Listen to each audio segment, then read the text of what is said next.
मार्च का दूसरा हफ्ता ग्लूकोमा वीक के नाम से भी जाना जाता है। हम बात कर रहे हैं आंख के और आंखों की बीमारियों के जाने माने चिकित्सक, पद्म पुरस्कार से सम्मानित अलंकृत हमारे साथ डॉक्टर महिपाल सिंह सचदेव साहब हैं। सर, आपका स्वागत है। इस जो वीक चल रहा है, मार्च का दूसरा हफ्ता, कैसे हम लोगों को जागरूक कर सकते हैं और आंकड़े क्या कहते हैं? क्या ग्लूकोमा के मरीजों की संख्या बढ़ रही है, घट रही है, क्या स्थिति है? देखिए, ग्लूकोमा को हम साधारण टर्म्स में उसका दूसरा नाम है काला मोतिया। काले का मतलब ये है कि जो चीज डार्कनेस की तरफ लेके जाता है, तो काला मोतिया जो होता है उसमें आंख का जो प्रेशर होता है, जैसे ब्लड प्रेशर होता है, वैसे आंख में एक फ्लूइड बनता है जिसको हम एक्वस कहते हैं। और ये एक्वस जब बनता है, या तो उसकी जो ड्रेनेज है वो कम हो जाती है या ज्यादा प्रोड्यूस होता है, जिसके कारण के आंख की जो नर्व होती है, जिसको हम ऑप्टिक नर्व कहते हैं, वो सूखने लग पड़ती है। यानी कि प्रेशर इतना होता है कि वो नॉर्मल जो फंक्शनिंग है ऑप्टिक नर्व की, वो उसके ऊपर असर डाल देती है। ऑप्टिक नर्व के फाइबर्स जो हैं वो सूख जाते हैं और उससे इरिवर्सिबल विजन लॉस होता है। तो ये एक सबसे इम्पोर्टेंट चीज है। ग्लूकोमा को हम साइलेंट थीफ ऑफ विजन कहते हैं, क्योंकि इसमें जो निगाह है वो हल्के हल्के कम होती है।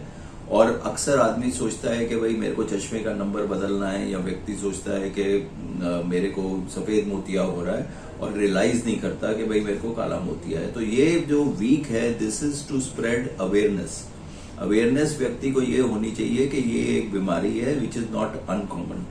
इंडिया में अगर आप देखे जाएं तो आज की तारीख में आंकड़े ये कहते हैं कि लगभग 12 मिलियन यानी कि 1.25 करोड़ के करीब, 1.2 करोड़ के करीब ऐसे पेशेंट हैं जिनको के काला मोतिया है। और काले मोतिया के अंदर ये जो अगर दृष्टि आपकी चली जाती है तो वो वापस नहीं आती। जो क्षति हो गई है नस की, उसको हम रिवर्स नहीं कर सकते।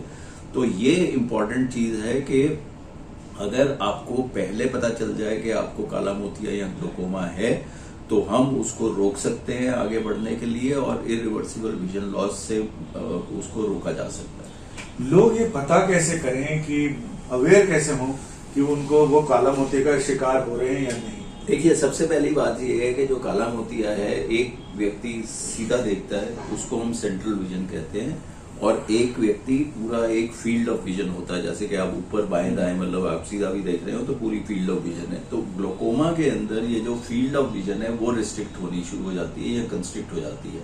तो व्यक्ति कई बार एक्सीडेंट मार देता है, साइड से गाड़ी आ रही है, नहीं दिखती, उसको दिखता ही नहीं। हाँ जी।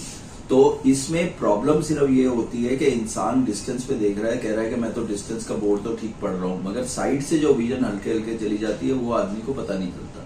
तो इसलिए इम्पोर्टेंट ये है कि एज कौन सी मतलब है जिसमें प्री डिस्पोजिशन होती है। तो 40 वर्ष से ऊपर लोग जो हैं उनको ये काले मोतिया का शिकार हो सकते हैं। जिनको फैमिली हिस्ट्री है काले मोतिया की, उनको तो अवश्य होता है कि भाई वो भी मतलब शिकार हो सकते हैं। जिनको शुगर है उन केसेस की प्री डिस्पोजिशन ज्यादा होती है। मायोप है, जिन व्यक्तियों को अगर चोट लगी हो तो ट्रोमेटिक ग्लूकोमा वगैरह भी हो सकता है। तो हमारे हिसाब से 40 साल के ऊपर के व्यक्ति को अपने आई की जांच और प्रेशर हर साल कराना चाहिए। समय रहते अगर ये पकड़ा जाता है तो इसका ट्रीटमेंट किया जा सकता है। मगर एक चीज मैं और कहता हूं कि जो काला मोतिया है वो पैदाइशी भी हो सकता है, जिसको हम कंजेनिटल ग्लूकोमा कहते हैं। बच्चों में डेवलपमेंटल ग्लूकोमा हो सकता है, तो इसलिए बच्चों का पैदाइश पे भी आई का टेस्ट होना चाहिए। 40 इयर्स एंड अबव का हर साल आपका आई पर प्रेशर और आई के नस का आकार जो है उसको टेस्ट करना चाहिए।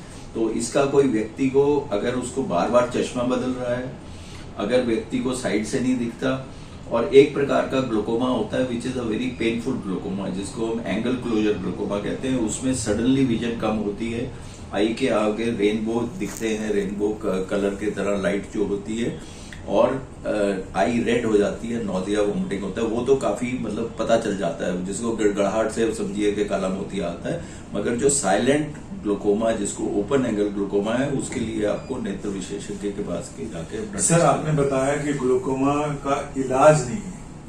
सफेद मोतिया होता है जिसको कैटरेक्ट बोलते हैं, उसका तो इलाज है, लेकिन ये जितना डैमेज कर दिया उस डैमेज को कंट्रोल मतलब रिवर्स नहीं किया जा सकता, इसको कंट्रोल किया जा सकता। How ji it's possible? इलाज का मतलब ये है, इलाज जरूर है, मगर आपने अगर डायग्नोज कर लिया तो उसका इलाज क्या है? सबसे पहले 7-8 प्रकार के आई ड्रॉप्स हैं, डिफरेंट है, प्रोस्टाग्लैंडिन एनालॉग्स हैं, बीटा ब्लॉकर्स हैं, अल्फा ब्लॉकर, मतलब तो अल्फा एगनिस्ट, तो कई तरह के आई ड्रॉप्स हैं जिसका रूटीन में आई ड्रॉप्स अगर डाला जाए तो उससे वो व्यक्ति का आई का प्रेशर कंट्रोल रहता है। मेन चीज है आई का प्रेशर कंट्रोल रहना। और ये जो आई का प्रेशर जो नॉर्मल में 20-22 से ज्यादा नहीं होना चाहिए, अगर वो ज्यादा है तो आई ड्रॉप्स डालेंगे तो कंट्रोल रहता है। आई ड्रॉप्स के बाद ओरल मेडिकेशंस हैं जो कि व्यक्ति एसिटाजोलामाइड जैसे टैबलेट्स है वो ले सकते हैं, ग्लिसरीन वगैरह। अगर बहुत हाई प्रेशर हो तो मैनिटोल का इंजेक्शन भी लग सकता है, बट नॉर्मली पेशेंट्स को हम आई ड्रॉप्स देते हैं। अगर पेशेंट्स आई ड्रॉप से भी कंट्रोल नहीं होते या 3-4 तरह के आई ड्रॉप्स डालने पड़ते हैं तो पेशेंट्स को हम ग्लोकोमा की सर्जरी कर सकते हैं। और उसमें नया जो है लेजर से भी कर सकते हैं, लेजर से ग्लोकोमा के होल किया जा सकता है, ट्रेबिकोप्लास्टी की जा सकती है। और चौथा है देयर आर स्टेंट्स या valves which are again procedure जो कर सकते हैं जिससे कि ग्लोकोमा या आई का प्रेशर को कंट्रोल किया जा सकता है। तो अगर आपका डायग्नोसिस हो गया है तो ये डिजीज ऐसी है जिसको कि हम कंट्रोल कर सकते हैं और फर्दर डिटेरियोरेशन ऑफ विजन को रोक सकते हैं। सर कोई सिंपल एक्सरसाइज भी है जिससे लोग आंखों के प्रेशर को नियंत्रित कर सकते हैं? उल्टी बात मैं कहूंगा कि कुछ ऐसी एक्सरसाइजेज हैं जो कि ग्लोकोमा वालों को नहीं करनी चाहिए। अच्छा। जैसे कपालभाति हुआ, या जैसे आप माउथ ऑर्गन या जोर से ब्लोइंग की एक्सरसाइज होती है, या शीर्षासन वगैरह है, या एक्सेसिव वाटर ड्रिंकिंग। लोग जो सुबह उठ के 5 लीटर 4 लीटर है उसमें पानी ज्यादा पीते हैं तो उससे आई का प्रेशर बढ़ सकता है। तो ये ऐसी चीजें हैं जो कि नहीं करनी चाहिए। तो ये बड़ी क्लियर बात है। जैसे ऐसे ऐसे आप जोर से सांस वांस लेंगे उससे भी आई का प्रेशर बढ़ सकता है। टाई डालने से भी कहते हैं कि भाई ये जो ब्लड वेसल्स हैं वो उससे ड्रेनेज आई की कम हो जाती है। So there are certain things type of exercises जो कि नहीं करनी चाहिए।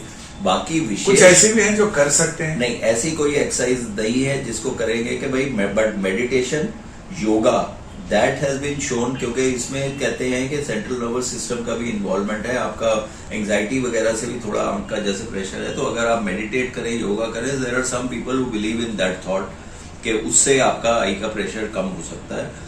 वाटर ड्रिंकिंग जो है ये एक्चुअली एक प्रोवोकेटिव टेस्ट होता है जिससे कि हम कहते हैं कि व्यक्ति को ग्लोकोमा है कि नहीं है। तो बहुत ज्यादा पानी पीना वो एक इश्यू होता है कि वो नहीं करना। इसमें सर जैसा कि आपने बताया कि अभी देश में 1.25 करोड़ से ज्यादा ग्लोकोमा के मरीज जिनका पता चला है, बहुत सारे ऐसे होंगे जिनका पता ही नहीं चला अभी तक, लेकिन जो मर्ज ने घेर रखा होगा। बच्चों की तादाद कितनी है और वो कितना सीरियस होता है? देखिए, सबसे पहली बात ये है कि आपने जो मैग्नीट्यूड की बात करी है उसमें सबसे इम्पोर्टेंट ये बात है कि लगभग 40% ऐसे लोग होते हैं जिनको एडवांस्ड ग्लोकोमा होता है जबकि उनका डायग्नोसिस होता है। और मैं ये कह रहा हूँ well to do people who are very important in life, मतलब कि पॉलिटिकल लीडर्स, इंटेलेक्चुअल वगैरह, वो ऐसे लोग हैं जो कि मतलब इसके शिकार हो जाते हैं और उनको पता नहीं चलता। बाकी जो ग्लोकोमा बच्चों में या कंजेनिटल ग्लोकोमा होता है उसका मैग्नीट्यूड इतना ज्यादा नहीं है, मगर वो आप ये समझिए कि भाई लाख में 2-3 बच्चों को ये कंजेनिटल ग्लोकोमा हो सकता है। वो कुछ सिंड्रोम्स होते हैं, एक्सेनफील्ड वगैरह वैसे, जिसमें कि बनावट आंख की खराब होती है, जिसमें कि जो फ्लूइड है वो एक्सक्रीट नहीं हो पाता आई से बाहर। तो बच्चों में ग्लोकोमा होता है, उसमें आंख का साइज बड़ा हो जाता है, जो पुतली सामने की है वो सफेद पड़ जाती है, और उसमें नॉर्मली ड्रॉप्स जो है वो थोड़ा कम काम करते हैं, सर्जरी भी फेल होने का चांस होता है। और दूसरी प्रॉब्लम ये है कि आई का प्रेशर भी बच्चों का मापने में दिक्कत होती है। वो कई बार हमको एनेस्थीसिया के अंडर बच्चों को डाल के अंडर एग्जामिनेशन, अंडर एनेस्थीसिया करना पड़ता है। तो congenital glaucoma is a more tricky situation to handle, and उसके लिए विद इन ऑप्थेल्मोलॉजी हमारे ग्लोकोमा के विशेषज्ञ होते हैं जो कि कंजेनिटल ग्लोकोमा का फर्दर ट्रीटमेंट करते हैं। आपका बहुत बहुत शुक्रिया, आपने हमारे दर्शकों से ऐसी जानकारी साझा की। तो कहते हैं कि काजल का हिस्सा, या कहें काजल की बिंदी गाल पर हो या तिल आरिस पर हो तो खूबसूरती बढ़ा देता है। काजल अगर आंखों के बाहर हो तो आप आंखें बोलने लगती हैं, लेकिन वही कालिक अगर आंखों के अंदर हो जाए यानी काला मोतिया तो आपकी जिंदगी में अंधेरा ला सकती है। इसलिए जागरूक रहिए और अपनी दृष्टि को नजर और नजरिए के साथ साथ अपनी दृष्टि के ऊपर ध्यान रखें और देखें, अगर साइड की की चीजें नजर नहीं आ रही हैं, आंखों में इंद्रधनुष बन रहे हैं, तो इंद्रधनुष हमेशा खूबसूरत ही नहीं होते, कई बार वो खतरे का संकेत भी होते हैं। इस पर जागरूक रहिए। और वर्ल्ड ग्लूकोमा वीक पर हम आपसे यही गुजारिश करते हैं कि अपनी आंखों और आंखों के नजर और नजरिए को लेकर ज्यादा सीरियस रहें, गंभीर रहें। संजय शर्मा, दिल्ली, आज तक।